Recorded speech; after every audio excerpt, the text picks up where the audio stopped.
What up? It's Bryan Chong, and you're listening to Ambiance podcast.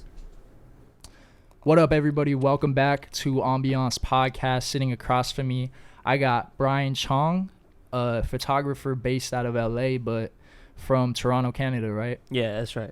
Toronto, Canada. Man, Canada. so you've been living here for 2 years, you said, right? I've been back and forth for almost. What is this? I've been living here consistently for about 2.5 years, 2 years and change, I guess. But I've been back and forth for like almost 3. Okay. Yeah. So what brought you to LA originally? Was it photography? Yeah. So the first time I was ever in LA, that was like, it was Complex Con.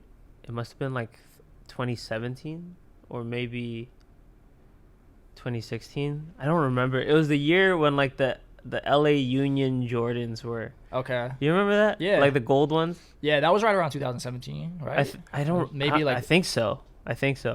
It was like when the Off-White thing was like, the Off-White Nike thing was like at its all-time like high, like that hype. Okay. You remember that? Yeah, definitely. So I came for that Complex Con because I was living in Vancouver at the time. I was helping my buddies open up their first store, shout out Plus, and I just came over here because I was like, I'll just cop some shoes, flip them real quick, you know. On that wave. Yeah, and then my boys were out here too, so I decided to just like, because from Vancouver to LA, that's a super quick flight because that's on the same coast. Basically like Seattle to LA. Basically. Exactly, yeah. Exactly. So it was like an hour flight, and I'd never been to LA, so I was like, fuck it, like this is probably the best time to go.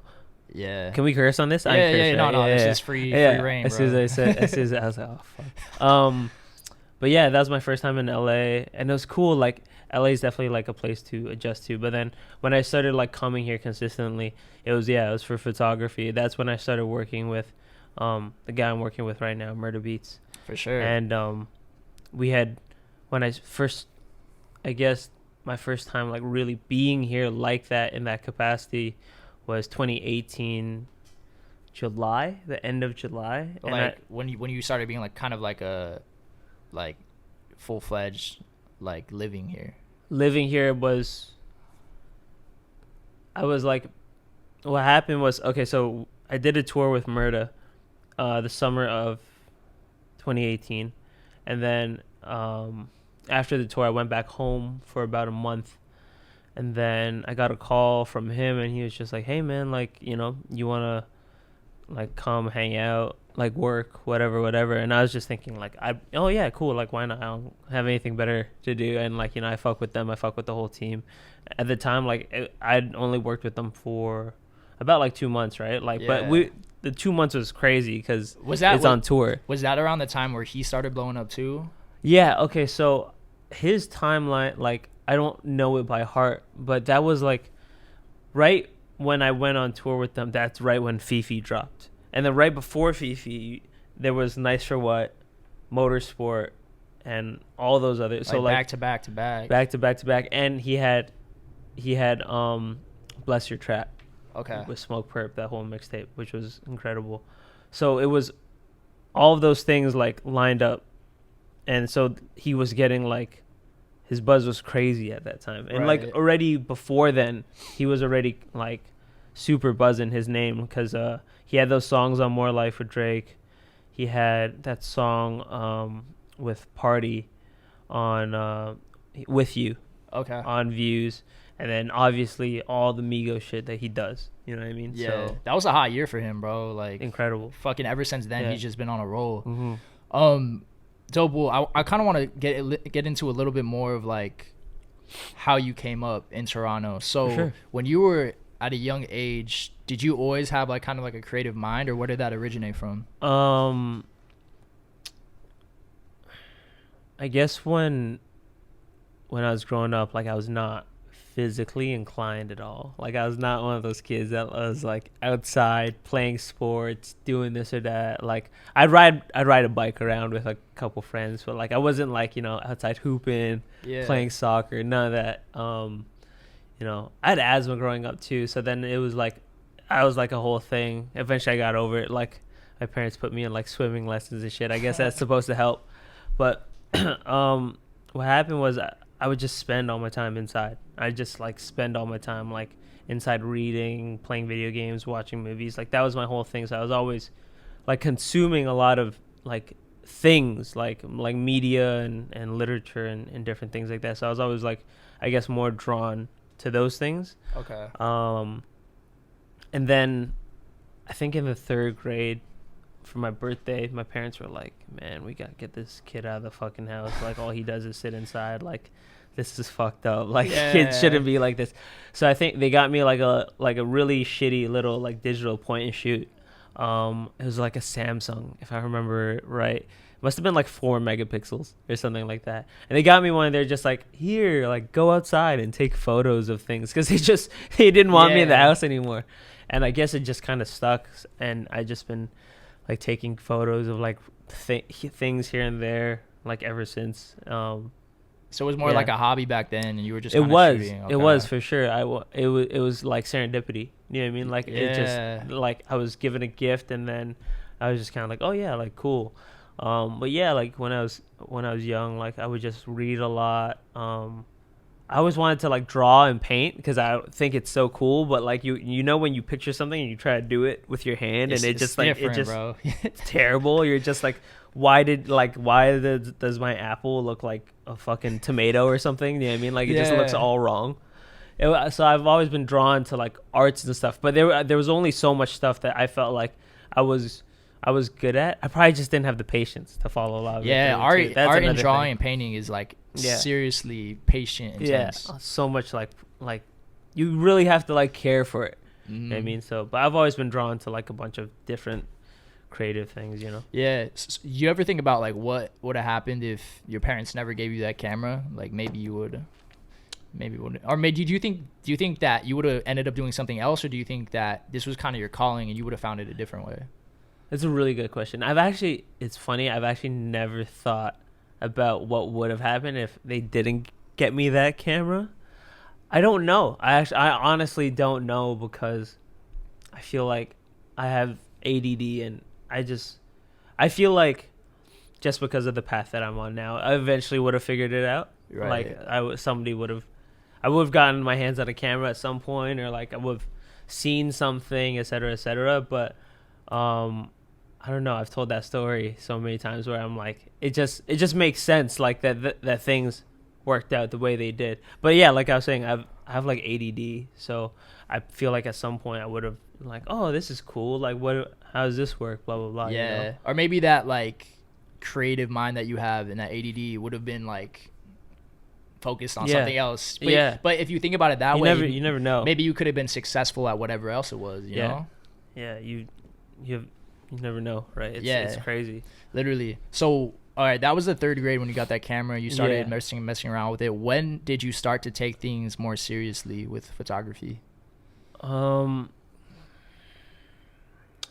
So I got like my first like serious camera, like a DSLR. I remember like after I started getting into photography, I guess like as a kid, I was like, oh yeah, I need something that like is like shows that I'm very serious. And so I got my first DSLR when I was like in the 8th grade. Damn. I think that it was like something like $1,500. Like my parents, like they let me get away with a lot of bullshit. You know what I mean? Like they really, shout out to mom and dad, man. But shouts out. I got my first DSLR in the 8th grade, and then I was kind of like the photographer kid in high school. So I always had like a camera around. And that was like what a lot of people knew me as. Like I was never one of those kids that like had one click. I was just bouncing around. Like I kind of knew everyone in high school. And then I remember like taking a photography class in the 11th grade. So that's like I think that's called junior for you guys. Yeah, it's junior. Do you guys call it something different? We just call it like, I guess we don't use like the terminology as much, but I guess it's the same, right? It's like it goes like freshman, sophomore, junior, senior. Yeah. Right.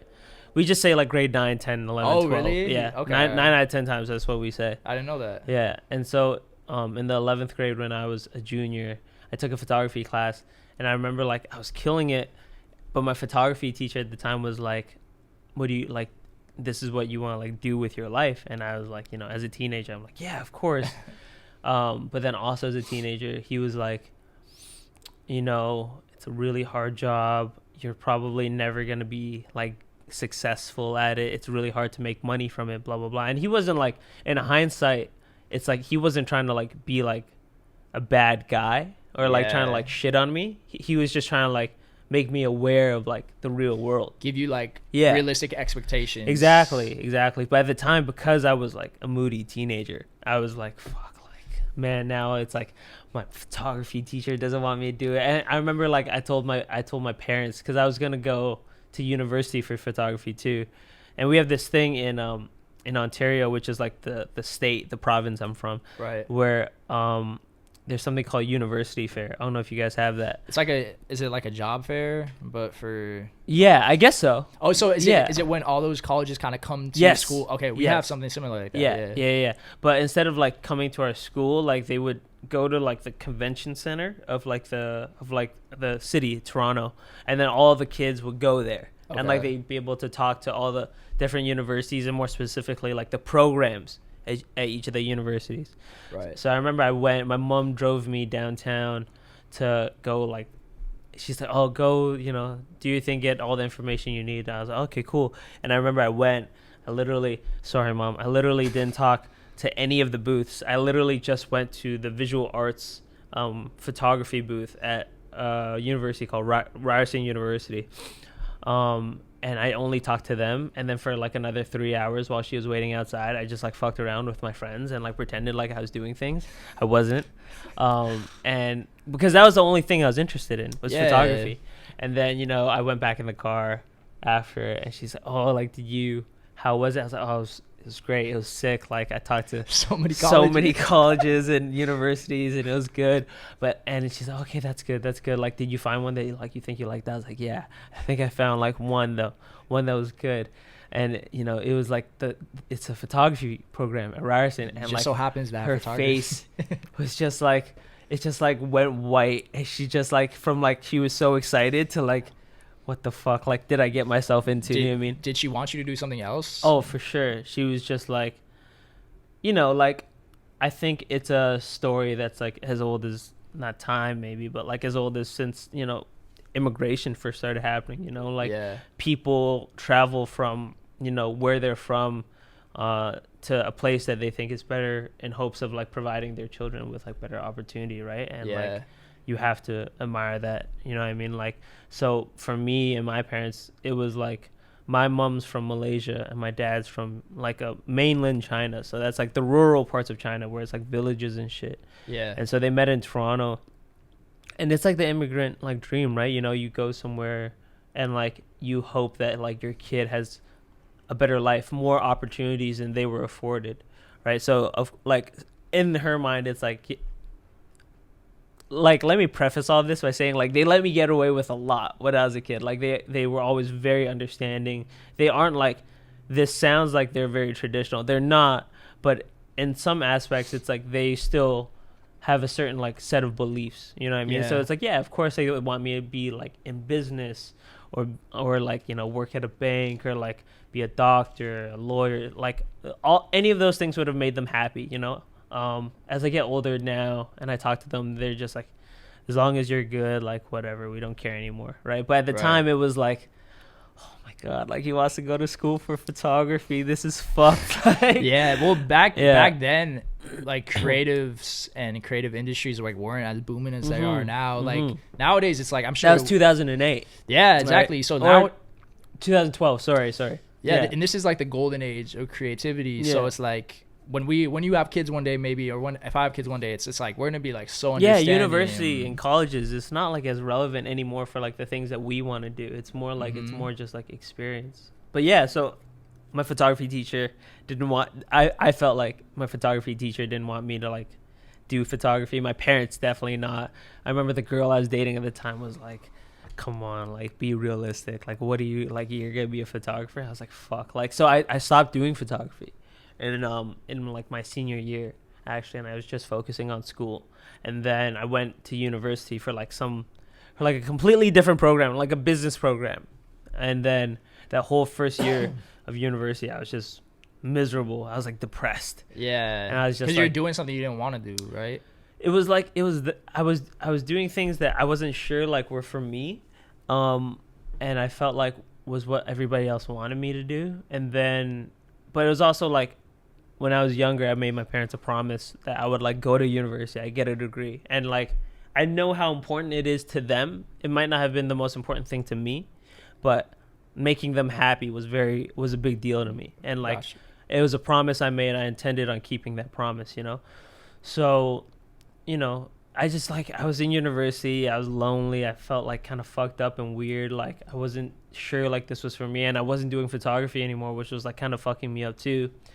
And then I don't know, like it was just crazy. I was doing summer school for university after like the first year, still pretty like miserable, but where I'm from in Toronto, it's a place called Scarborough. So it's like you're from West Covina, right? Yeah, it's like shouts out to West Covina. Shout out to West Covina. It's like the outskirts of the city, right? Yeah. It's not really It's not in it. the like, city of Toronto. And so that's where I'm from, it's Scarborough. And then what's it called? But Ryerson, the university I went to, is in the actual city, like in the heart of Toronto. And so I spent like a whole year like really in the city of it, like every day traveling back and forth. And then just to like escape like my life, I guess, and how like shitty I was feeling, I was on social media a lot. And then I started going on Instagram a lot, and I started finding these photographers. Sorry to cut you off. What year was this? This was 2013, maybe 2014. Okay, so this is right around when like Instagram really started popping off. Yeah. So this was probably it's probably 2014. Okay. 2014, yeah. 2014. Yeah, so it's 2014, and I started going on Instagram more and more, and I started seeing photography of like the city of Toronto, and I was like, whoa, like that was when, I don't know if you had this here, but that was when rooftoping started becoming a really big thing. Like people were like breaking into like buildings and like getting to the top floor and like taking like crazy views of like cities. Oh yeah, like, I remember that whole wave on Instagram. Yeah. So that was when that was like a really big thing, and I was seeing all these photos. I was like, this is crazy. Like these photos are incredible. I was like, how do I get into this? I've been here in the city for a whole year and I haven't done any of this. Like that's like I felt like I was missing out. And so I started following accounts and just like being a little more inspired. And then one day there's this one account I followed. At the time, the account was called Tame Toronto. It was run by this guy named Andy Zoo. Shout out Tame, shout out Andy. And he's very like recognizable. He's covered in like tattoos, and he wears, at the time he was wearing like a lot of just his own brand, and he always had like a pair of sneakers that was like worth thousands of dollars. Like, and he had like long hair and so he just looked like a character. Like that's that was like his whole thing. You know what I mean? He was just like and he's my age actually. And so one day I was taking the subway on my way to visit a girl, and I seen him, because it's so, if you see him and you know about, like, you follow him, it's like, oh, that's that guy, recognizable. Exactly. So I seen him, and I like went up to him. I was like, yo, you're blah blah blah, right? And he's like, oh yeah. And I was like, yo, I just wanted to say what up. I like all your work. Like, I think you're fire, blah blah blah, et cetera, et cetera.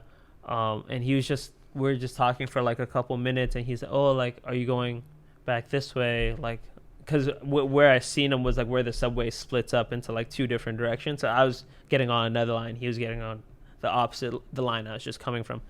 I'm like, oh no, I'm going the other way, but like, yo, it was really nice to meet you. And like, just by that first impression, I was kind of like, man, I fuck with this guy. The next day I went on his website, and I went on his website because I wanted to buy like some of his clothes, because I was like, I fuck with this guy, he's a nice guy, I want to support him. Gotcha. Exactly. So I went on his website, and on his website there's a phone number, and I didn't know what I was expecting, like to call and then to get like a store or something. So I saw the phone number, I was like, oh, I'm just gonna call, because I don't want to like order this online, I want to like support him or whatever. I don't know what I was expecting. So I called, and he picks up. He's like, hello, and I'm like hello, and he's like, who's this? And I'm like, oh, I just wanted to buy a shirt. Like, my name is Brian. We met yesterday, blah blah blah, on the subway. Is this Andy? And or like, sorry, he's like, who's this? And I go, oh, my name is Brian. I just wanted to buy a shirt. Blah blah blah. Is this Andy? And he goes, yeah. And I'm like, oh yeah, we met on the subway yesterday. He said, oh, nobody ever calls. Like, people just text sometimes. I'm like, he's like, how'd you get this number? I'm like, oh, it's on your website, dude. He's like, oh yeah, I guess it is on there. And then he's like, well, where are you? And I'm like, oh, I'm in Scarborough. He's like, oh, cool. Like, I'm in Scarborough at like this intersection. And I'm like, oh, I live like 5 minutes from you. He's like, okay, cool. Do you want to like come and like pick up the shirt? And I was like, okay. And so I drive over there. I pick up the shirt, and then for the rest of the day, he's just like, what are you doing? I'm like, nothing, man. He's like, do you want to hang out? I'm like, okay. And so we hang out, and we start hanging out and shit, and we became friends. And then I just like seeing all the like, he wasn't doing photography himself. He was just hanging around photographers, and he like looked dope, and he had cool like sneakers, and people were just fucking with him. And so I was like, man, like, I want to start shooting for this guy.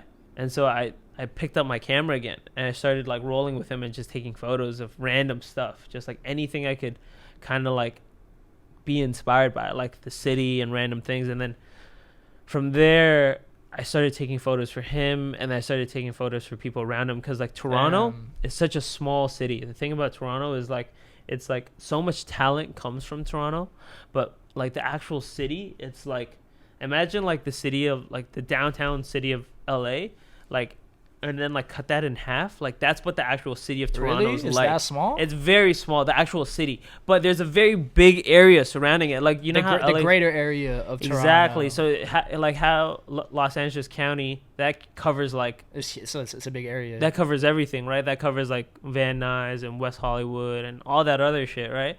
That's like the greater Toronto area, the GTA. That's like the big thing, but the actual city, it's very, very small. Okay. You know what I mean? Like, so everybody knows everyone in the creative scene. Everyone's like one person away. So he started introducing me to all these other people, and I just started like working with artists, like random people that like he was moving his clothes to, and he'd intro me and blah blah blah, and then yeah, like it was just a ripple effect kind of after that from there.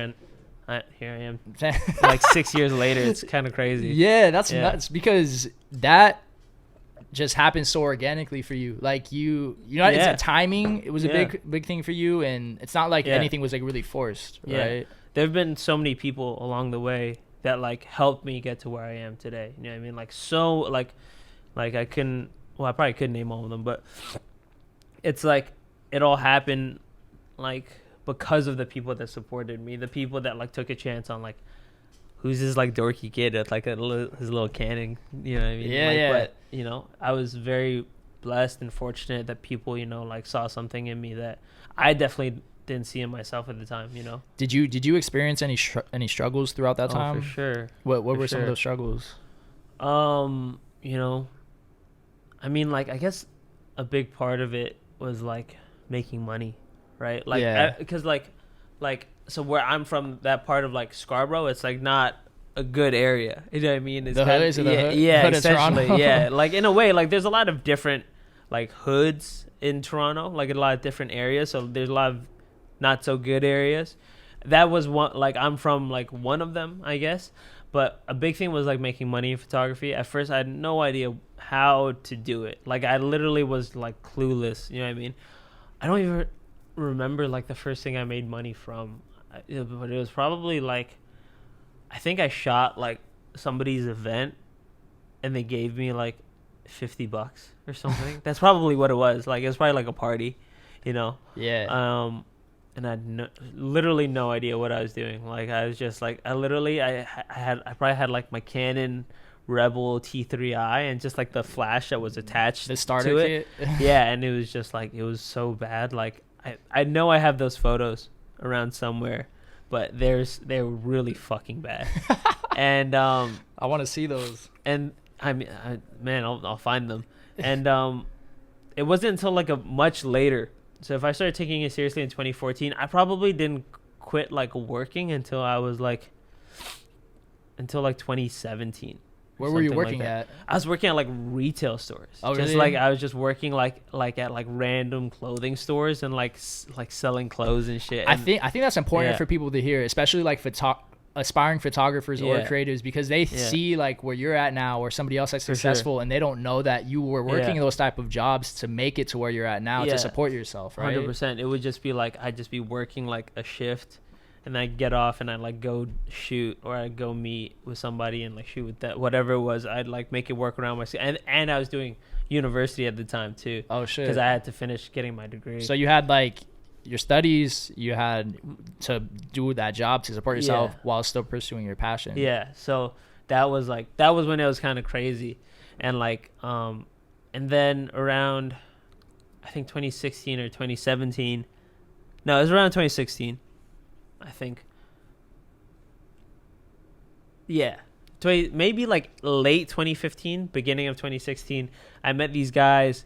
So I the legal age for drinking and partying in Canada is 19. So you can start Oh, really? drinking at 19. That's why like a lot of Americans, like when they turn 19, like they go, especially along the border, they go to Canada. Oh shit, 'Cause I didn't know that. They can party there. In Montreal, it's 18. I heard Montreal's got a dope 19. Does it? I think it's 18 in Montreal. Oh, really? You can start drinking and partying there. And so, but I was never one of those guys. Like when I turned 19, I was like, oh man, like as soon as I turn 19, I'm gonna go to the club. I'm gonna get fucked up, whatever. I didn't step foot in a club until I think I was 20, like a whole year later. And that was only because I was working with a lot of artists and stuff at the time, and they were like, oh, let's go to the club. And I was like, okay, cool. But so I started ending up in these clubs. I met this guy Gerard, and then he introduced me to these other guys, Chris and Connor, and they were all working in nightclubs. Was this after or before you met Andy? After. Okay. So I met Gerard through Andy. Okay. So it's all like they're all connected. Like, everyone's connected. Yeah. So I met Gerard through Andy, and Gerard's from Gerard and Andy both from Scarborough as well, where I'm from. And so I met Gerard, who was working in a lot of nightclubs at the time. And then he introduced me to these other two guys, Chris and Connor. And I started hanging out with Gerard, Chris, and Connor all the time. Like, there was a summer we literally spent, like, you know, like when you're a kid and like you wake up and you like call your best friend, like when you're in elementary school, like, because in the summers, like you're not doing school. And you're like, hey, what are you doing today? You want to go like ride bikes and like go to the park? And you're like, yeah, I guess. Like, you don't have any. It was like that, except we were adults. Like, and I That's was fire. Yeah, I just wake up every morning like that summer. I'd be like, yo, Gerard, like, what are you doing? You want to go to Chris and Connor? Like they lived in like not like a bad area of downtown, but it was like an upcoming area in downtown, and their place was like kind of it wasn't shitty, but it was just like kind of like not the nicest. So we're like, oh, you want to go like Chris and you want to go to the Trap? Like we called it that, and we just go hang out with Chris and Connor, and we just spend all day with them. We'd like knock around the city, like go to random stores, like hang out with people, get lunch, random shit, right? Yeah. And then we'd hang out all day, and then night would come, and then because of the nature of their job, they were like, hey, like we have to go do our job, but do you want to like keep hanging out with us and like come to our job? Because they were working at clubs, Right. and so I was like, fuck it, I don't have anything else to do, so I go hang out with them. And then I was in these clubs just because I wanted to hang out with my friends. And then after a while, they're like, hey, like if you have friends, feel free to bring them. We'll take care of them. And I was like, okay. So I started bringing friends. And then they're like, hey, like if you have like girls that want to come party as well, like feel free to bring them. And I was like, okay. And then I started just bringing people that I knew. And like I was just like, hey, like if you want to come hang out, like it's on us. Like, you know what I mean? We'll take care of you. And then after a while, they're just like, hey, like, do you want a job? And I was like, I guess. Like, bro, you're just like falling upon blessings. Like, yeah, it was just crazy. Like people were just taking chances on me.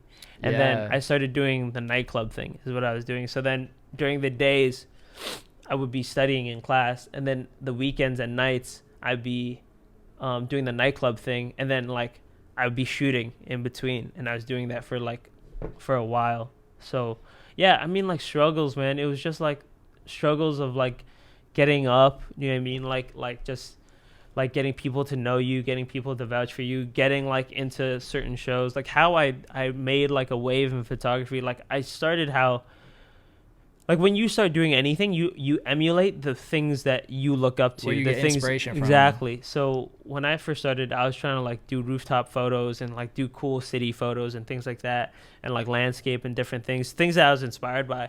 But where I think I really made it, like I kind of carved a space for myself when I first started in Toronto, was I was shooting shows, and I got really good at shooting shows, like shooting concerts and stuff. And I got really good at like just finessing into venues and like getting photos, and then it's like just lying my way backstage to like I'd like get past security. Security get like it, will believe you if you have a camera. Yeah, like I was just capping so much to just like to just get into like the back rooms so I could take a photo of the artist, and I could like go up to the artist and be like, yo, what up? Like, I'm a photographer. I'm this person. Like, well, I shot for this person. Like when those people had they have no idea who I am. I just took a photo of them once. You know what I mean? Yeah. I'm their photographer. This person's photographer. Blah blah blah. I'd show them like my work on Instagram. I'd be like, do you know who I am? Yeah, like let me send you the photos from tonight. Let me get your line. I'll send you the photo. But whatever, bro, it was crazy. But, hey, you got to do what you got to do though. That's part of the game. Like, that's exactly. That's what it was. And so it got to the point where like I was shooting like every show like in Toronto, like any like rap artist, any like R&B artist, anybody that was like. That was dope. I was at the show. So you were finessing at first, obviously, to do that. Oh, was there a certain point to where it's like you started legit. getting the passes? Yeah. Yeah. So it was. I don't remember like what if there was like a specific show where there was a turning point, but I remember at one point like I was shooting artists that were big enough, and the photos were like good enough that they were being picked up by like blogs. And artists were posting them. It got to that point. That was probably like 2016, I think. Maybe like 2016, 2017. I remember like one of the big things that got picked up was when Georgia Smith went to Toronto. This was like more lifetimes. Georgia Smith went to Toronto. She played at a very small venue. I was gonna say shitty. It's not shitty. It's just a very small venue. One of those like underground places. It's called Velvet Underground. And it has a capacity of maybe like 150 people. Okay. Very small, very intimate venue. She went, and I went to shoot for her because I knew there was a chance Drake might come. And there was I was like, Velvet Underground is so small. I was like, it probably won't happen, but who knows? But regardless of the fact, she's really dope. You know what I mean? And so I wanted to go take a photo of her like she was coming up at that time. And I went. And he came. Everybody went crazy, and I took like photos. And were you in the pit, or like where were you? Bro, there was no pit. There was no pit. Just because it was that small of a venue. The stage was like, I don't know how much you guys can see, but the stage was like this tall. Like it was like that's like just below shorter the table. Shorter than the table. Damn. Yeah, I mean like the stage, and it was just like a barrier, and then like the stage, and then people, like it wasn't a pit really, right? And it was like I was just in the crowd, just like shooting over people. Super grassroots. Like, type shit. Yeah. And he came, and I got some photos, and I sent them to her.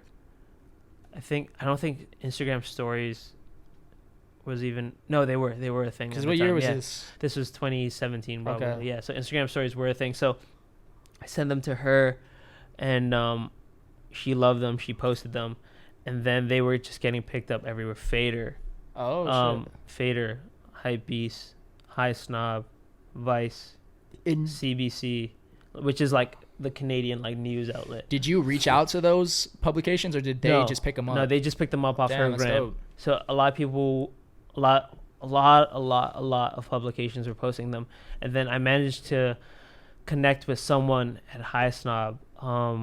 Brock Gardner, and he was like the editor, I think. I'm not sure if he's still there. We haven't spoken in a while, but shout out to Brock, man. He helped me a lot. So what happened was he would vouch for me. So we had a deal going on, essentially like he'd vouch for me, be like, oh, like, yeah, he works for High Snob, blah, blah, blah. Like he's our like photographer out in Toronto, and I would get passes to anything at that point. If I could get in touch with someone, I'd be like, I was milking it. I was just yeah, I work for High Somebody, like, and people were I just love it. like concerts. I Anybody love that that. was organizing, they obviously want the press, Yeah. right? They see the thing, they're like, yeah, like come. What the fuck, like, and I was just anything and everything. I was in there. I was just like. I work for Highsnob. I work here. Email this guy. Put me on email. I work for Highsnob. If you want your photo on Highsnob, I got you. Like, let's go. Like just anything, bro. And yeah, it was crazy. Bro, Just, that's some, I think that's a lot that people can take from, because obviously you, like you said, people were taking chances on you, but Yeah. I think there's something to be said about you being ready for those opportunities when they come to you. You know what I Yeah. mean? Because it can be easy for people to take chances on you, but Yeah. if you don't capitalize on that and give them good work, Yeah. then they're gonna stop taking those chances on you, right? that's it's crazy, like the way you said that, even the way you like said that. So there, this guy I kind of look up to, his name's Marco Pierre White. He's not a photographer, he's a chef. He's the first chef in England way back in the day, in Britain, in the UK, to get like 3 Michelin stars.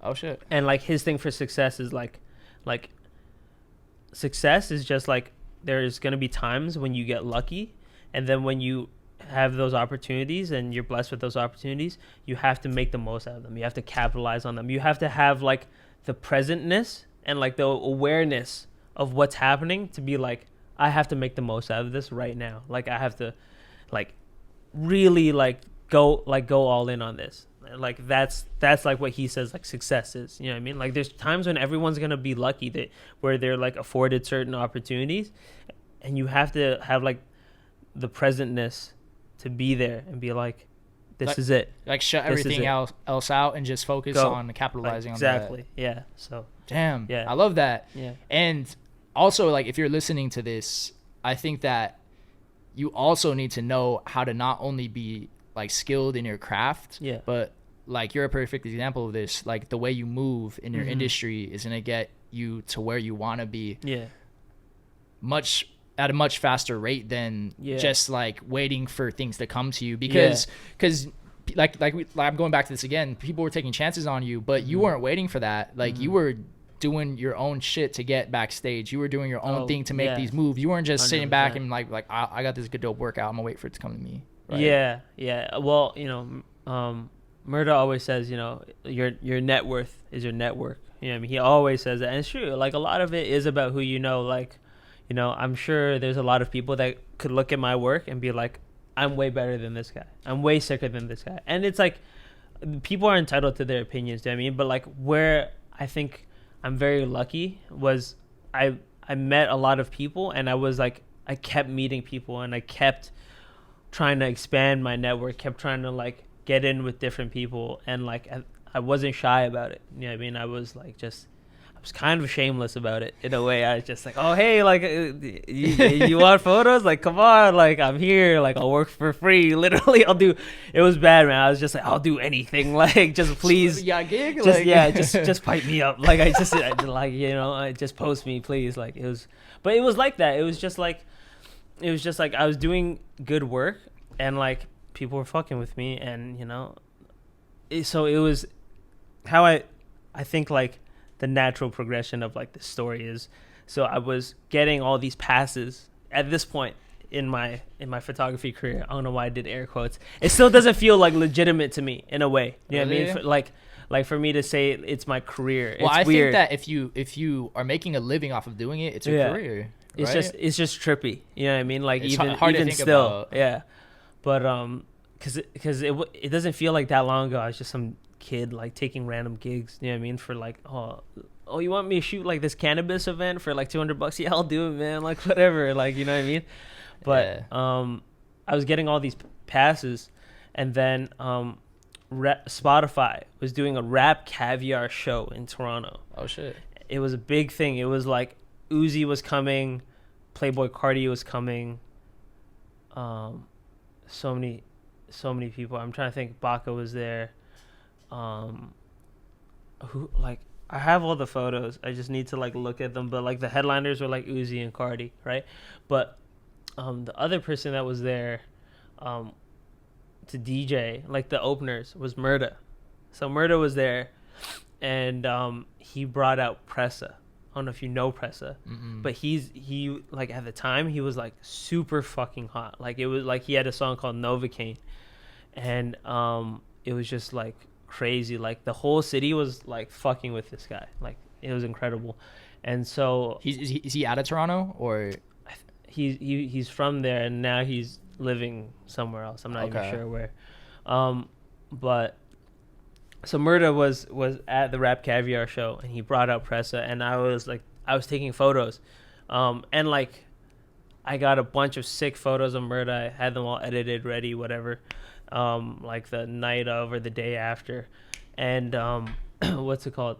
The big flex, like the big flex when you're like taking photos of artists, especially at shows, is like to get the artist to post your photo and to get them to tag you. That's what makes everybody go like, what the fuck? Like, how did you do that? Like, you know what I mean? That's like the big thing. And that's oftentimes artists will post the picture without the tag, right? Yeah, exactly. Yeah. Or like if they even see the photo, you know what I mean? Because like if they're a big artist, they get tagged in so much random shit. Like how will they, you know what I mean?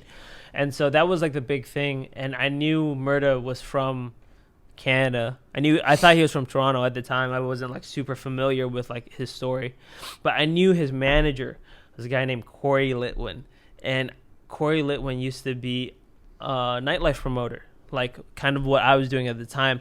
And I knew his best friend Kai, who I was very close with because of Gerard, or at least like good friends with. So I knew that I could get the photos to Murda if I hit up Kai through these connections. Exactly. I was like, okay, I'll go through Kai. I'll get Kai to message Corey. And what did Kai do? Kai was also working in nightlife. All of these guys were working in nightlife, and that's the thing. Like creative was so like closely tied to nightlife because like all these guys were partying at the same parties because Toronto's so small. There's only like a handful of like good parties. You know what I mean? Right. And like good clubs. So I was like, okay, yo Kai, I shot Murda last night. Blah blah blah. I know. You're tight with Corey, and he manages Murda.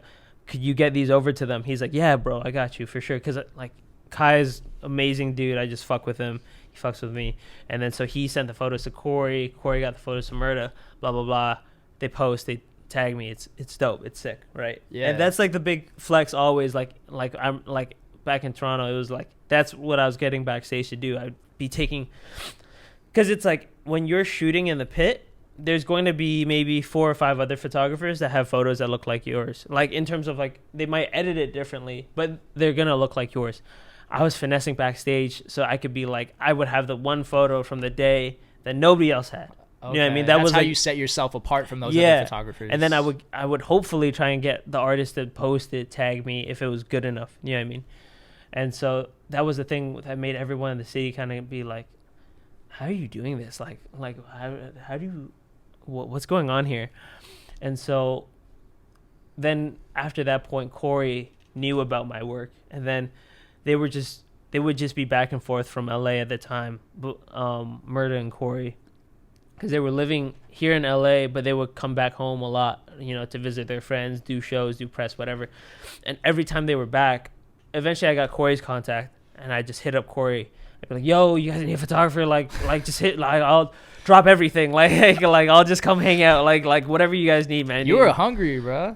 Bro. And so I was just hitting them up whenever they'd be back. And then to come full circle, I think when we were talking about the tour, I've been on 3 other tours before I went on the tour with Murda, with these 2 artists. Shout out Pride, shout out Jazz. And so it had been about a year since I'd been on the road. And like just a side note thing, I talk so much during these things, but it's because I have like all these stories in my mind going in like a bunch of different directions. So I grew up like pretty not wealthy. I grew up pretty poor in a way, and I wasn't afforded like the opportunity to really travel for leisure, really travel anywhere, And so I knew that if I was good enough at photography, eventually someone's gonna notice and be like, hey, do you want to come on tour? And that was like a big thing for me. Like going on my first tour. That's your ticket. Yeah, that was like, it was like a stamp. Do you know what I mean? Like this guy's been on tour. Like someone fucked with this guy's work enough to like bring him along for like a tour. And so it had been about a year since I'd been on a tour. I was kind of itching to travel again. And just around that time, Murda announced that he was going on a tour.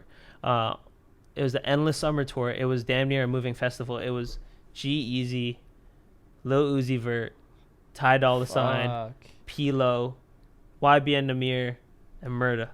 It was That's 6 heavy. acts. It was a moving tour. It was a moving festival pretty much. And it was like amphitheaters all across the U.S. It was 33 dates. It's 33 dates. Wow. And they announced it. And I was just like, and I knew Murda didn't have like a consistent photographer. There were a couple guys he fucked with, but he didn't have like his photographer. So he announced it. And I remember like around the time he announced it, they were coming back for something. I saw Corey and I was like, yo, I know you guys have like a tour coming up. Like, I'd love to come on. Like, please, like, I'll do whatever, blah, blah, blah. Like, just, I'd love to go on this tour. Because I've been on tours, but they were not of this scale. Like, not like thousands of people coming. They were like clubs and stuff, right? Right. And they were like 10 dates, 15 dates, you know what I mean? Like, and we were flying to most places. We were taking a Sprinter to the places that were close, right?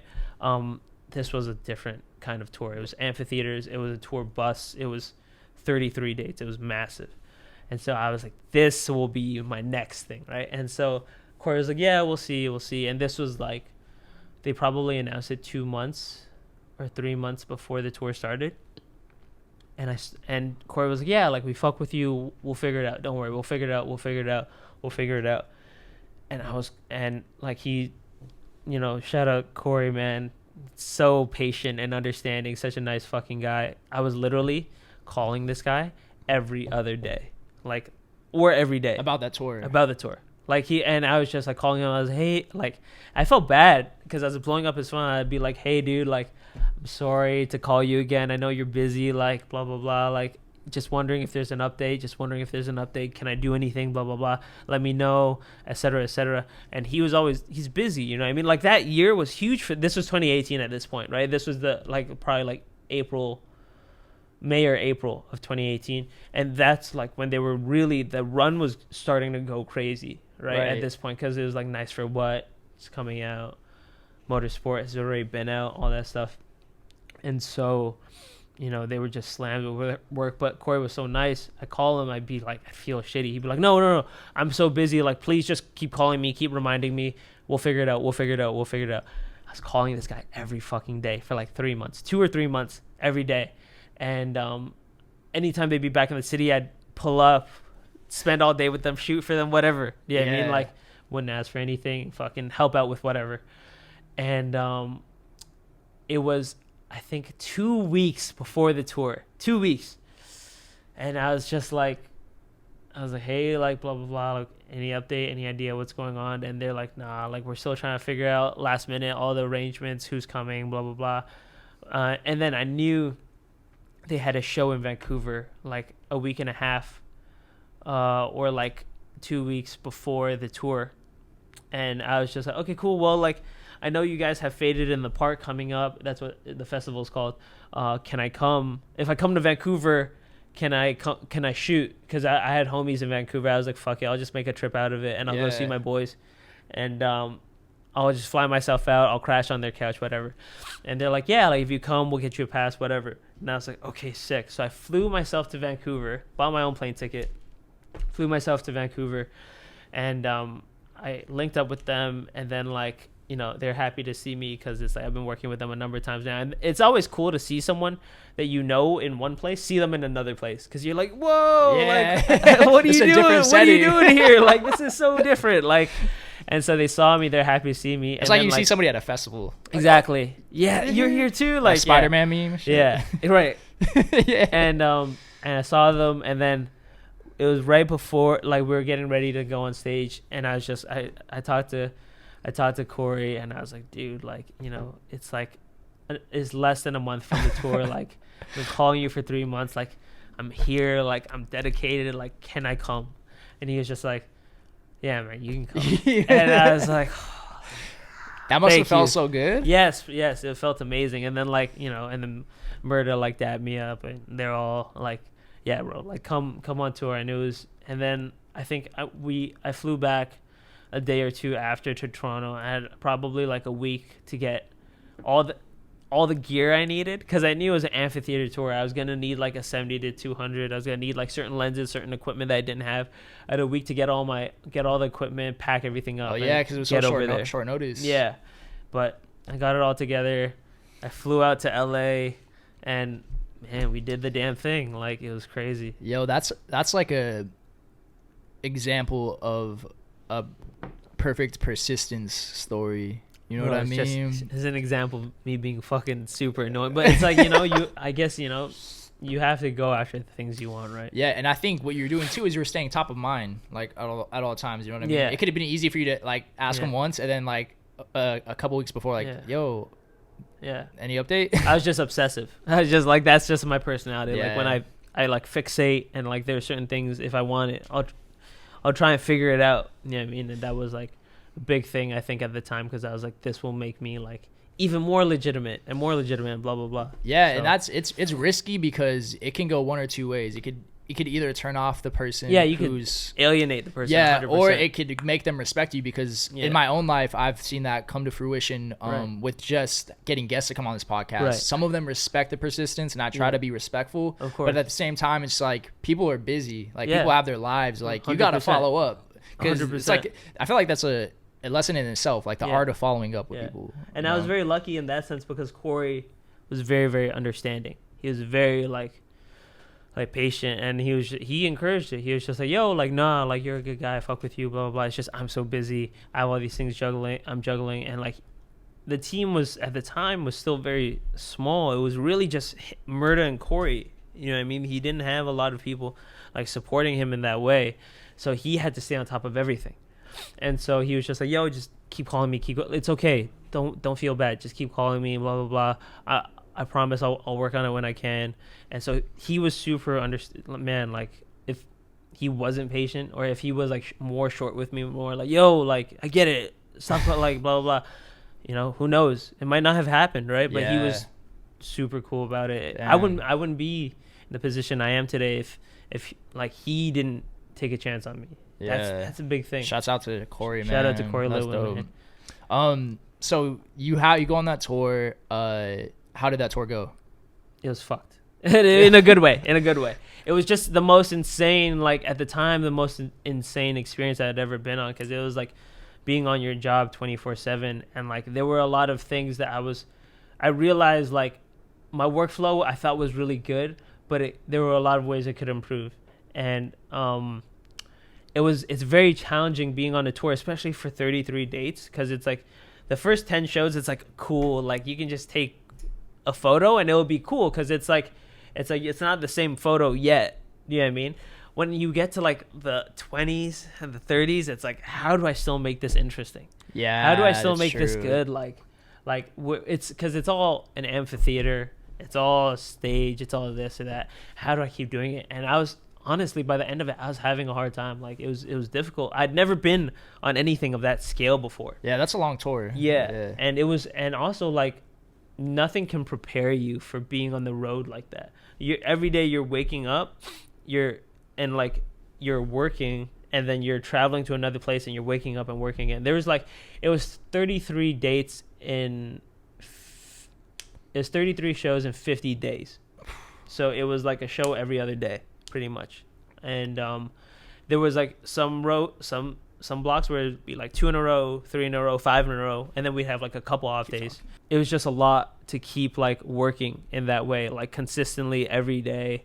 And like there's also all these other things going on, like you're around people all the time, you don't have like a lot of space to yourself, this and that. After a while you might start to miss home, you might start to miss your friends, you might start to miss like not being on the road and things being like a little more chill, you know what I mean? Right, yeah. And so it's definitely like what people don't tell you about like your dream job or like getting the dream things that you wanted is that it's still work. Yo, right? 100%. Adrian, Adrian, shout out to AP. He came on the podcast a couple weeks ago, and he said that same exact thing, because people see the shine, they see the product that you put out, but they don't realize how much effort goes behind that, especially with photography and editing. Yeah. Like, so much of that shit is behind the scenes. 100%.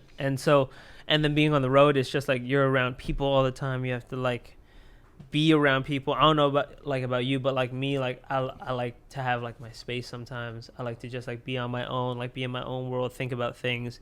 You know what I mean? Like it's hard always being around people. You want, Bro, no, this it's all bugging. good. It's all good. Time out. Quick timeout. Quick intermission. Time out. This shit is supposed to be set on motherfucking auto with like no. I think it just maybe. The battery's dead, but it's plugged in.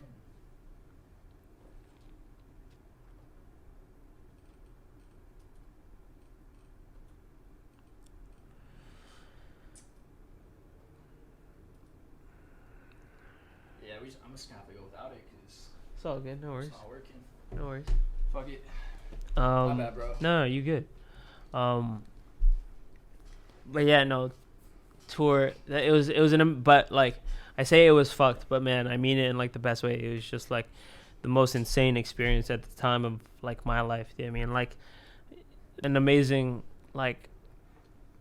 It was a once in a lifetime experience. Like honestly, like to be on a tour of that magnitude with talent like that, like shout out G-Eazy, Lil Uzi, Ty Dolla $ign, YBN Namir, Pilo, all of those guys, fucking nice dudes. Really? All of those dudes, like amazing people, bro. Like so down to earth, just like really good people. And like that whole summer was like, it was like summer camp for adults. It was like you'd wake up, there'd be like food, you'd eat, and then like you'd do activities. People would gamble, shoot hoops, fucking talk shit, make music, and then we go do our jobs. Like we go hit the stage and then like, you know, fucking get wasted after, like, and hang out. Like, you know, it was an incredible summer. It was exhausting, but nothing was like it. Do you know what I mean? Yeah. So after that, at what point did you move to LA, make the move to LA?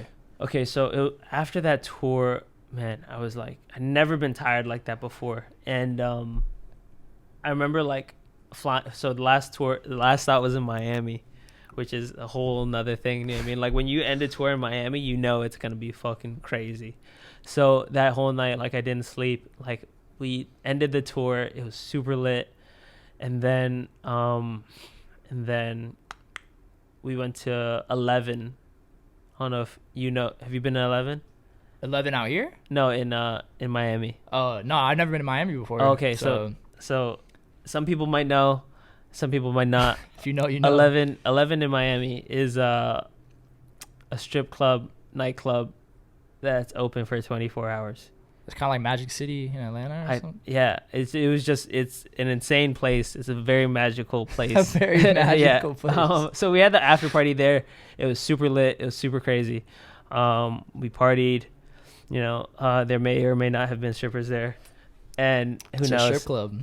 Who knows? You know? And we were up all night. And then, you know, I flew out the next morning. I remember like falling asleep at my gate and almost missing my flight because they moved the gate because I was there early.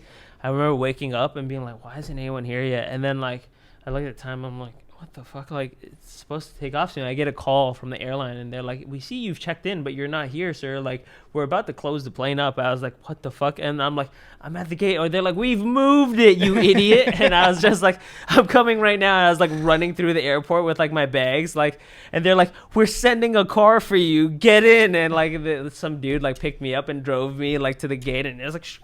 And that's pulled wild. up, and like I almost missed my flight, but I was so exhausted. I couldn't. If I missed that flight, I might have died in that airport. Like I was so tired, dude. I got back, and this is a thing nobody ever talks about. When you come off a tour and you're always around people, and it's like a really, I think maybe if it's like a lot going on, you get like a post-tour depression. I remember like I came back to Toronto because you're coming back to real life, or what? I think it's because like you're so drained. And it's like, it's such a different, like for 50 days, I was moving so fast. There's something happening every single day, activities, this, that, blah, blah, blah. Right. And then when you come back and you're like, it's so different. not just that it's like real life, but it's just so different from like how fast you were moving. Yeah. And also, your body got used to the tour life. yeah, and also you're not around people all the time. Like I don't know I can't explain it, but like I fell into like a serious like post-tour depression. Like I was like for like 2 or 3 weeks, I was just like out of it. I was slumped. Like I was just I just like sleep like all day, and I just be in my crib like fucking chilling in the dark watching like movies and stuff. You're Like going through it. I wasn't seeing nobody. Like and it was fucked up too because on tour I was like telling all my homies like, oh yeah, can't wait to get back and like see you, hang out, blah blah blah. And I got back and they all knew I was back too, which is the worst part. And that I wasn't hitting nobody. I wasn't replying texts or calls. I was just like in my head. It was weird, bro. But that's crazy. That's a weird dynamic. Yeah, but I think when you have photographers come on in the future, especially ones that have done tours, like ask them if they went through. I don't know, maybe. Oh no, yeah, that's a good question because I'm for sure gonna have more on, and I'm sure that's something that I wonder like artists go through that as well, you know? Yeah, because my boy Gerard, he went on tour with Nav, and he had the exact same thing. It was so weird, but like I don't know if that's just maybe like a Toronto man thing or like what it is, but it's a real thing. At least it was for me. So I was back home for like a month and a half. And I get a call from Murda, and he's like, hey, like, do you want to come hang out? Like, blah, blah, blah, like, take photos. And I was just like, yeah, like, I guess, you know what I mean? Like, why not? And so I went thinking I'd just go out there for, like, you know, a week, 2 weeks, you know, or something, and just, like, take a couple photos, head back home. And I came, and there wasn't, like, yeah, and so I came, and then I stayed for, like 5 or 6 weeks. Oh shit. Just like crashing like in their crib, and they're just paying me like what I was being paid on tour pretty much, and we're just working, and whatever happened that day like would happen, and then I just started picking up more responsibilities. So you at first you were just kind of documenting his day-to-day. Yeah, and I just started, and then like on off days I just start like doing things around the house or like helping out with certain things, picking up responsibilities like here or there that needed to be done, you know what I mean? Like and then I went home for like probably another week or two, and then I came back, spent the rest of my time that year, there wasn't that much of the year left, probably like a month and a half maybe, in what's it called, LA. And then I went back to Toronto we all went back to Toronto for Christmas. And then they were just like, you know, because here's the thing, okay, so hopefully the government isn't watching this. All of that stuff that I was doing up until that point, I didn't have a work visa. I was working like, in a way like under the table, right? Yeah. Because you need, as a Canadian, you need a work permit to work in the States. I didn't have one yet. So is that process hard to get one? I'm sure it is. For me, I was very blessed, very fortunate to be working with Murda and his team. You know, the people that helped him get his visa, they very smoothly got mine. They handled pretty much the whole thing. I really didn't have a lot to do with the process. He was just like, hey, this kid, he works for me now. Get it done. And I was like, all right. And so they took care of it. And, you know, so up until that point to Christmas, I was just kind of like winging it. But it was at that point I was like, yo, like, you know, if we're really gonna do this, like, I have to do this like legit. Like, do you know what I mean? Because it's scary flying back and forth, and at the border they're like, what the fuck, dude? What are you doing here? You've been here X amount of days. Why are you traveling like this? And I'm just like, I don't know, man. I just got homies in LA, I guess. You know, I'm just fucking around. Like, you know, I got nothing better to do. And man, it was. And then so we had a show in Hawaii. We had a New Year's Eve show in Hawaii, and we were flying back to LA on Boxing Day. You guys have Boxing Day, right? December 26th. Shit, if we do, I don't know about it, but we might. So in Canada, there's a thing called Boxing Day. It's the day after Christmas, December 26th. Okay. And what's Boxing Day about? Everything's on sale. Okay. It's just like all the malls and stuff, they're open. Everything's like, there's a big sale. Do you guys have Black Friday, Cyber Monday, all that? Yeah, okay. We have that too. Not as big as here. Okay. Like here, I remember when Black Friday became a thing here, like people were like getting like trampled in Oh, it's stores and serious stuff. out here, man. Well, it's not like that back in serious. Canada. Oh, It's not. really? It's not that crazy. But so we flew back December 26th to LA, and then from LA we're gonna fly to Hawaii. And this lines up perfectly with the visa thing, because I knew I'd be coming. So I didn't want to keep going back and forth. So I knew when you're applying for a visa, you should stay in the country. Like you should stay in. Like if I'm applying for a visa here, and I'm already here, I should just stay here. Because if I go back and then I have to come back, there's a chance they might fuck with the process, really? whatever. So I knew the next time I'd be going back to the States, I should stay in the States. So I packed up like 2 suitcases full of shit, right, to come back. But I didn't have my visa yet. But I was like, oh, I'll just bring my stuff and I'll stay here. I'll be ready to stay here for as long as I need to stay here. And we're flying back, and this is like what happened? I was flying back, and I had I got stuck holding the DJ controller, I guess, because like someone was like, "Yo, hold this for a second." And as we were crossing the border, like to be interviewed, like at the airport, and I got stuck holding it, thinking like everything would be fine. I'd pass through, and I'd just here's the thing, right? And I had the DJ controller, and I had 2 bags that were over limit, 2 check bags that were over limit, and they like rang up my thing, and they're like, "Why do you have 2 suitcases that are like 70 pounds? What is that? A bag by your foot?" I'm like, "Oh, that's my friend's." And it's like, like the moment, like when you're like, "Oh shit, like something bad is about to happen." It's like the thing that people always warn like you your about, right? stomach Like drops or some shit. yeah, people are like, "Oh, don't hold anything for anybody at the airport." Yeah, that is true. They People always say that. And it's like, even though there wasn't anything illegal like in the bag, it was like, "Oh, I shouldn't have this because I'm not working," right? Yeah. And so it was like they pulled me into secondary, and they're like pulled all my stuff aside, and they're like, what's like all this shit? They're going through it? They're going through all my stuff, and they're like, "Why do you have so much clothes?" And I was just like, I'm a aspiring fashion blogger. And they bought it. And but because they held me for so long, I missed my flight.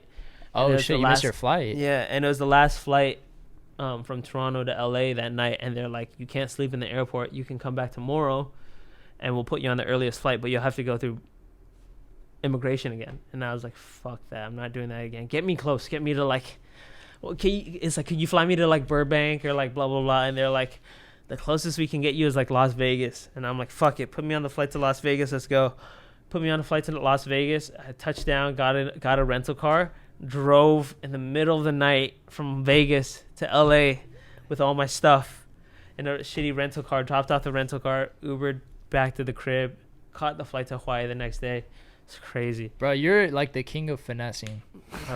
I've been in some sticky situations. I'm not even sure all that border shit should go up technically, but if we leave it up, he's good now. I'm good now. He's legal. He's good. But yeah, so then I was in the States from January or like December 26th, I guess, until like June 26th. So you're allowed to stay 6 months.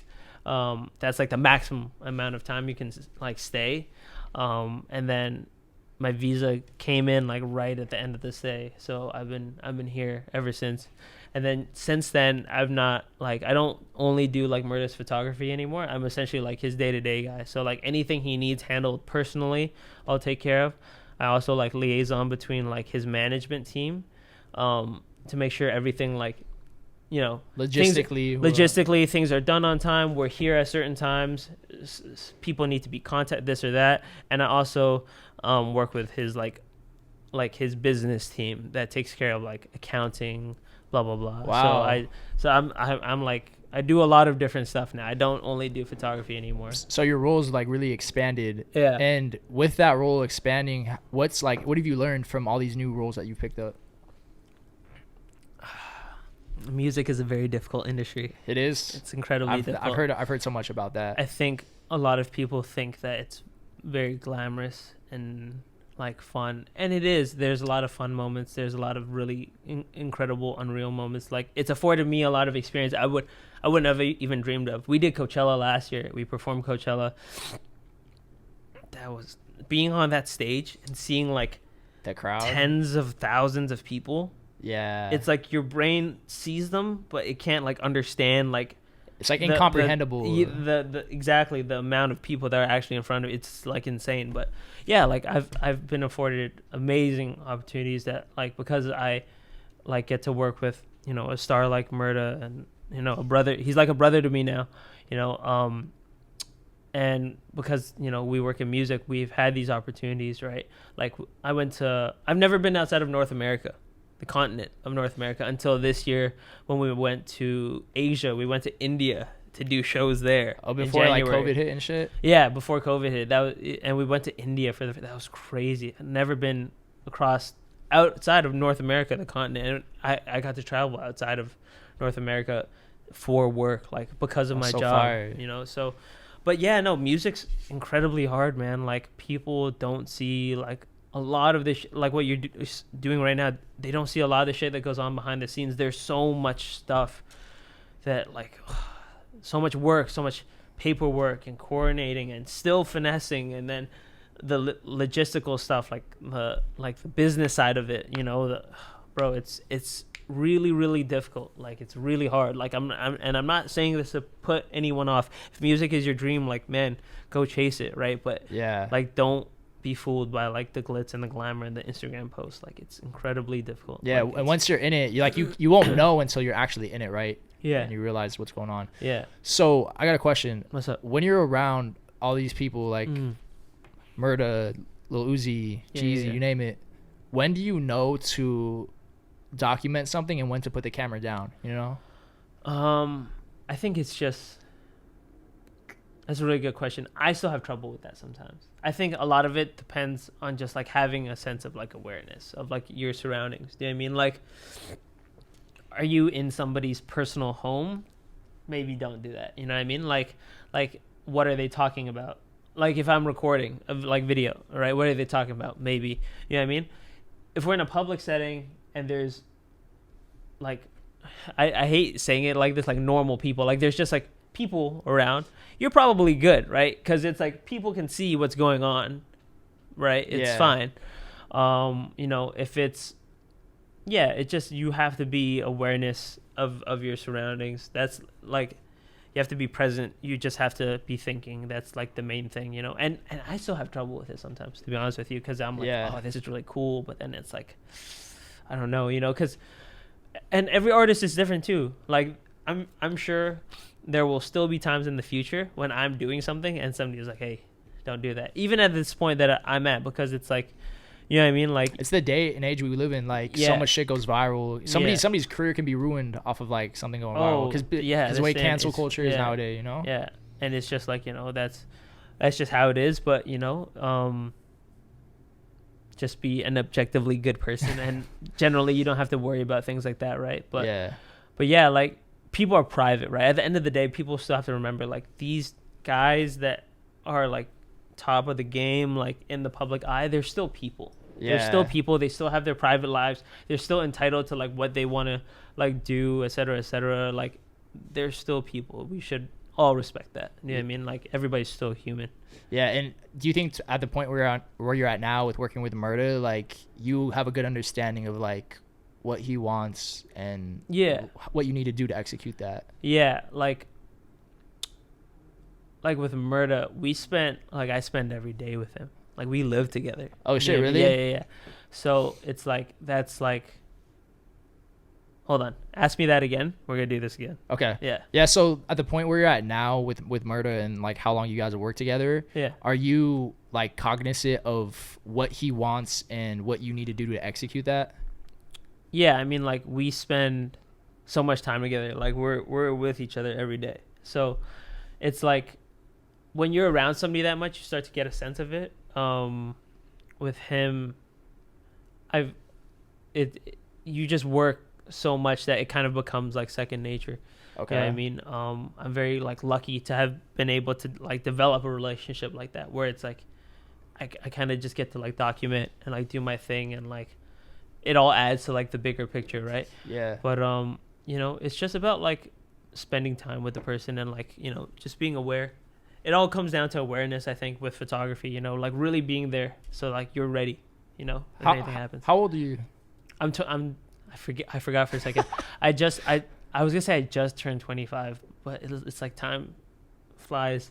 I turned 25 at the end of July. Oh, so you're I'm 25. freshly 25. Yeah, So do you think about that?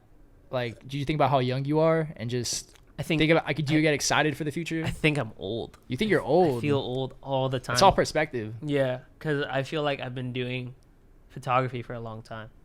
Because I've been doing it kind of pretty consistently since 2014, 2015. Okay. So that was since I was 19 or 20, right? So Yeah. it's like I feel old now. I'm like, and I see, and Murda talks about the same thing. It's funny, like with like upcoming producers and people in music, man. Like, I'm 25, he's 26, like, and he already is like a legendary producer, Yeah. like one of the biggest. You know what I mean? His like just the talent is incredible. The run, his like catalog is fucking unfathomable. You know what I mean? In this short And amount of time too.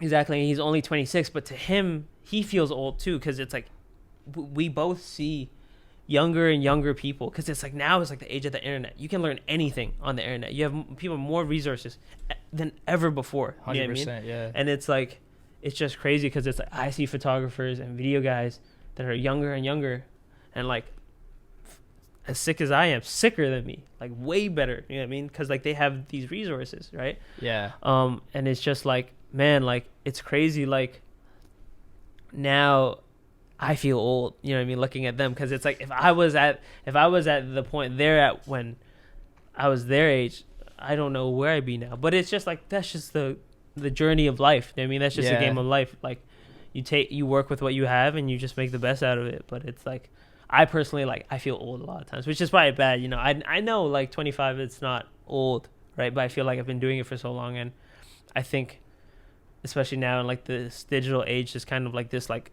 constant feeling of like time pressure. Yeah. You know, it's like you're surrounded by like people, or like you're following people. You see things that it's like, oh, like this person's doing this person's doing that.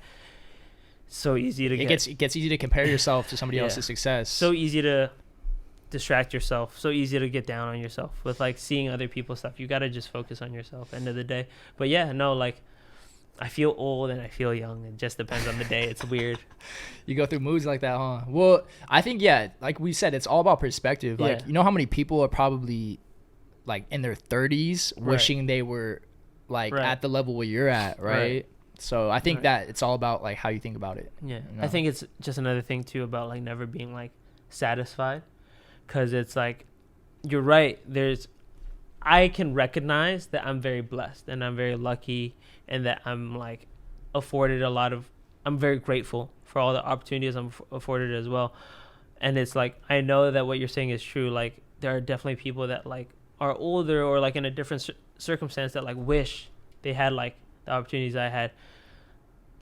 But the thing is, it's like the way that I feel, it's like, man, like it's not enough. Okay. You know what I mean? Like you're not content. I still want to keep pushing. I still want to do more. I still want to, you know, keep going. I think it's just that thing of like never being satisfied, always wanting to like do more, grow more, learn more, you know. I don't know when it'll get to that point. I think maybe that's the thing about like getting older and making peace with certain things. I just don't know that I'm there yet, you know. Yeah. If you could talk to like a young 16-year-old yourself, like what would you say? At 16, that was when I was in high school. I'd probably just tell him, you know, like, man, don't listen to what everybody else is saying about like this or that. Like, be your own person, be confident in the things that you want to pursue, because it will pay off, you know. Like, just continue like pursuing the things you're pursuing. Don't listen to other people, and just like, you know, like believe in yourself. Because that was the thing that was very hard for me when I was growing up. Like a lot of self-esteem issues, very insecure about certain things. I think like a lot of artists are.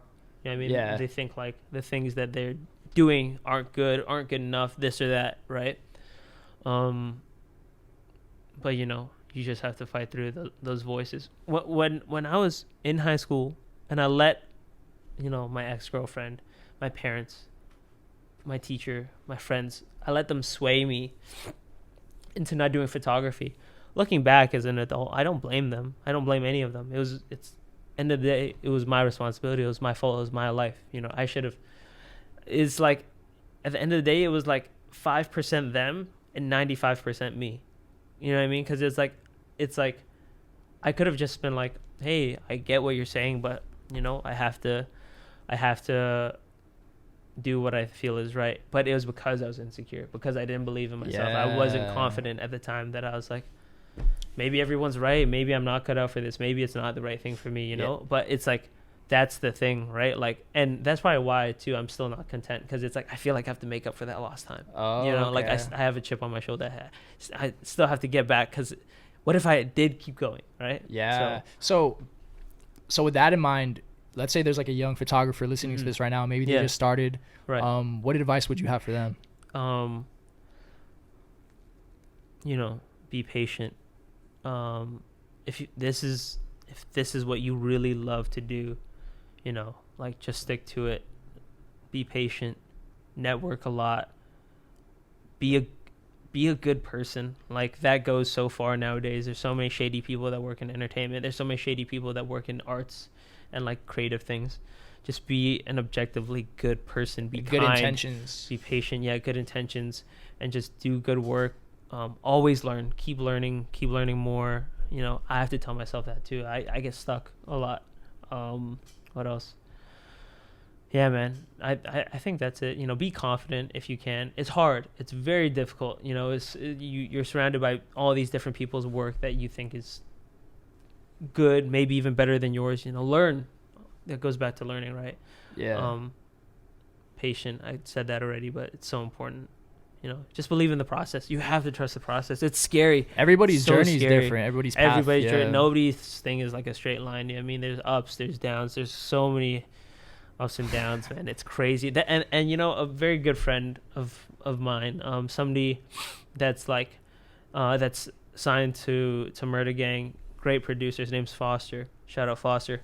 He said something once that stuck with me. He said, like, people that work like 9 to 5s, they have stable, consistent jobs, careers. They have a trajectory that's like, you start at a bank and then you work your way up the branch, and then maybe you get into head office, and then you work your way up through corporate, whatever, right? They have like a relatively straightforward life in a way, if that's what they're happy doing. And I'm not, for the record, I'm not shitting on anybody that wants to do things like work in banks, be a lawyer, be a doctor, be a plumber, an electrician. The world needs all of those people, all of those things. This is very difficult. What we're doing, like, it's fun and it's rewarding, but it's incredibly hard, and like, it's definitely not for everybody. You know what I mean? And that's not a thing that say like I'm better. I don't even think like I can even say that. It's just like, it's very difficult, and but with people that have that kind of trajectory, a stable job, a stable career, something that's relatively straightforward, you go to school, you do this, that, right? They probably live on a spectrum that's like, like on their really bad day, like on a scale from 1 to 10, right? Like most of their bad days, everybody has bad days. Like everybody, like loses people. Like I'm sure they can go all the way down to a 0, right? Mm-hmm. But like say like a 0 is like worst day of your life and 10 is like best day of your life, right? Okay. Those people, they probably live between like the realm of like 4 and like 7. You know what I mean? What do you mean? Like their emotions, like on their bad days, it's like they got a flat tire, they got reprimanded by their boss. Oh, so their lowest lows and their highest highs are limited. Like most days. I'm not saying, of course, that they can have the full spectrum, right? The day they get married, probably a 10. Got you. Right? Okay. The day they lose a parent, probably a 0. But what I'm saying is, like, most days they live between a 4 and a 7. Probably that's like what they're feeling. I feel like, and of course everyone's different. I don't want to generalize. There are people that struggle with certain things, right? Yeah. But like I'm just talking about like the most like not ordinary, but just like, it's chill, right? Like they're and they're happy with that, which is fine, right?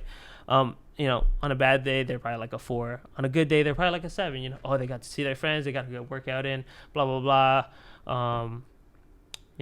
They went to a party, they got laid, maybe an 8, right? For artists and people that work in creative, a zero is like one bad day away. It's like anything could happen and your day could go to zero if you're kind of like moody, or like go to like a 1 or a 2. You know what I mean? Like you could like not get a certain job, you could lose this, that, like something could happen, or you just like are going through one of those days where you're like, man, I want to quit. Everything I do is shit. Like my work is not good. I can't keep doing this. I'm broke. I'm not making enough money. This, that. I'm living on couches. Like there's artists are like, they go through that a lot. You know what I mean? The full spectrum of like life is like constantly changing. And then you can have a 9 day, a 10 day, just randomly. Oh man, like I did some of the most amazing work today. I bumped into this person and now I have this new person to network with, right? It's so, the ups and downs are so crazy, and it's like it can get exhausting. It's like extremely high highs and extremely low lows. 100%. That's interesting. I never heard that perspective on 100%. It before, but like I 100% agree with that. Yeah. That's a good depiction of like how artists' lives go. It's just like that, and that's why some people like, you know, they want like that kind of trajectory too. There's a stability in working for like a company and then working your way up. Nothing wrong with that. There's very little stability and security in this, and not having that stability and that security, can fuck people up very badly. You know, and that's how people get to zero. And that's what we're living in right now with COVID is a perfect example of that. So many creatives even easier to get to zero. And so many creatives and freelancers like are out of work for so long. Like even artists like touring, all of that, all the 100%. Live businesses were fucked basically. So bro, it's insane. It's just like, it's even now it's easier than ever. I think mental health isn't a thing that people talk about enough, especially in like these kinds of industries. You know, there's so many artists and people that we look up to. People are struggling. You know, like you know, the baby. He just lost his big brother, right? Like, you know, so many people in music, like somebody just died yesterday or today, I think. King Von. Yeah, King Von was just killed, which is terrible. R.I.P. King Von. You know, and then like, you know, like, yeah, man, just like in the past year, like so many lives lost, so many people struggle with different things, right? It's, you never know, right? Like what people are struggling with. So facts. Always like, you know, always move with kindness, you know, always move with understanding, patience, you know. Yeah, I love that. So awesome. We're gonna end this pretty soon, but what do you have going on in the near future? Where can people find your work if they want to follow your journey? You can find me on pretty much every social media platform at Bryan Chong. So that's BRYCHONG. Instagram, Twitter, Snapchat if you want.